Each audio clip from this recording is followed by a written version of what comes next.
Thomas Sowell has taught economics, intellectual history, and social policy at such institutions as Cornell, UCLA, and Amherst. The author of more than a dozen books, Dr. Sowell is now a senior fellow at the Hoover Institution. His latest work, a new edition, the 5th edition of his classic work, Basic Economics. Tom Sowell, welcome. Thank you. Why it is a point of pride with you that this book does not contain charts and graphs and calculus and regression analyses. Why is that important to you? Because I want people to read it. And if you make it unreadable, they're not going to read it. 2 sentences from Basic Economics. Life does not ask us what we want. It presents us with options. Why would you put those 2 sentences in the introduction to an economics text? Because so many people, when they think about economic issues, act as if we have a sort of a whole rainbow of options out there, and that we can just pick a little bit here and a little there and so forth.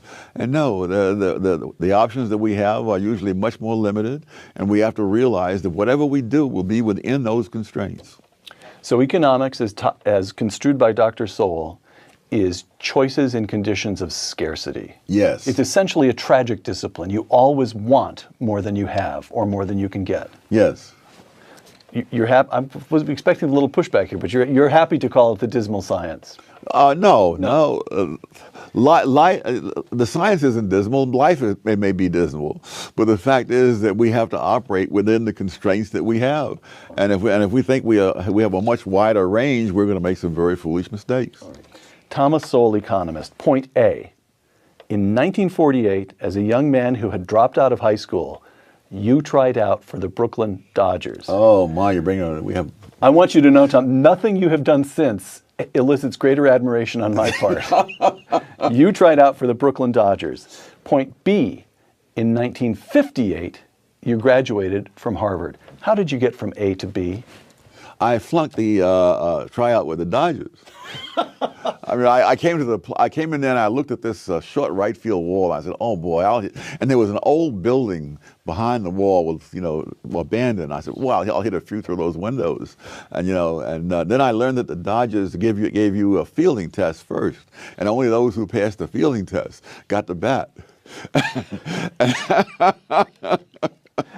All right. I salved my feelings by reminding myself that they lost Johnny Mize doing that. All right. But 1948, you're a kid who's been grown up substantially in Harlem. Mm-hmm. You went to a good high school, but you were forced to drop out. And 10 years later, you graduate from Harvard University. What is the chain of events that leads somewhere along the way, somebody discovered that young Thomas Sowell was a very bright kid? How did this happen? Actually, nobody discovered that. I just persisted. At some point, I decided I would apply to Harvard. Had I known then what I know now, I would have realized the odds were hopelessly against it. But fortunately, since I didn't know, I went ahead, and that's it. And the degree with which you graduated from Harvard University was a degree in economics. Yes. So that interest in economics declared itself early in your life. How? It was a subject in which I did the best. I mean, it was a no-brainer. Economics, of all things, came easily to you, naturally to you? Yes, it made sense, which not everything taught at Harvard made sense at the time, or now. Okay. Now, you've also written that throughout your 20s, you were a Marxist. Yes. What did that to you? Was that Fair Harvard's work? No, heavens no. That was when I was 20 years old. That was when I first came across some stuff by Marx. And what he said seemed to explain the world around me. And one of the reasons is that, like many kids then and now, they don't really get any alternative explanation. And so it's like you have to have a candidate to beat a candidate. So what was, you grow up in Harlem, mm-hmm. You went to Howard before going to Harvard. Yeah. So you're largely in a black world, an African-American world. When you say Marx explained the world around you, do you mean to say that he explained the world of segregation? No. But for example, my first job was as a Western Union messenger. I was 16 years old. My first full-time job. And I used to, on some evenings, come home instead of taking the subway, which was a nickel in those days. I would splurge and take the Fifth Avenue bus, which was 15 cents. If I was feeling, you know.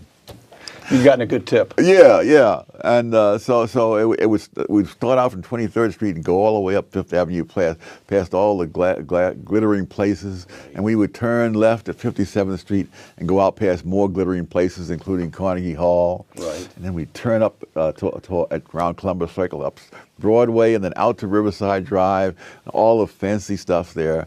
And then at 135th Street, we'd come in off a viaduct, and immediately there'd be the tenements. And of course, this is where I lived. And I went, what is this? And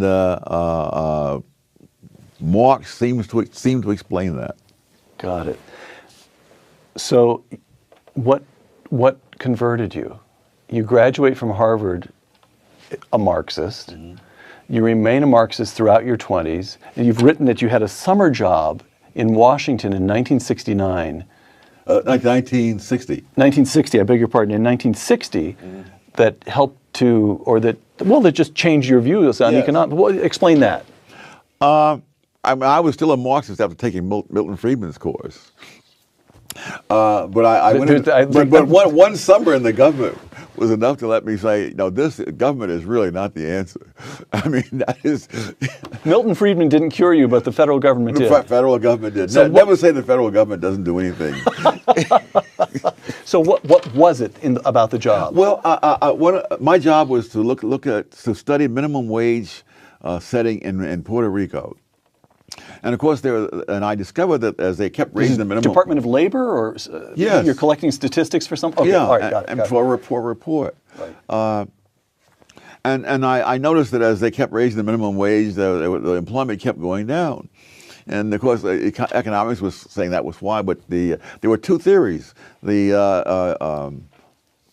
unions said that the reason it was going down was that there were hurricanes came through, a series of hurricanes during the time they collected the data, and that it destroyed the sugar cane in the field, so there was less required to be processed. And so the question is, which of those is right? And I thought, I'd been trained in Chicago, that if there are two different theories, there must be some factual thing that would be different, at least in principle. So I spent the whole summer trying to figure out how would I test this? And finally I came in one day and announced to the little group there in the office that I have it. That what we need are statistics on the amount of sugar cane standing in the field before the hurricane came through. And I'm waiting for the congratulations, and I can see looks of shock in the room, like this idiot has stumbled on something that will ruin us all, you know? And I realized I was concerned as to whether this law was beneficial or not beneficial to low-income people. They were concerned because this law was providing 1/3 of the income of the U.S. Department of Labor. And once you begin to see that the government agencies have their own self-interest, quite aside from whatever they're theoretically supposed to be doing. So they were behaving precisely as a neoclassical, precisely as Milton Friedman would have predicted, they were in pursuit of their own incentives. That's right. They were not trying to establish justice on the face of the earth. They were trying to hold on to pretty good jobs. Yes. Got it.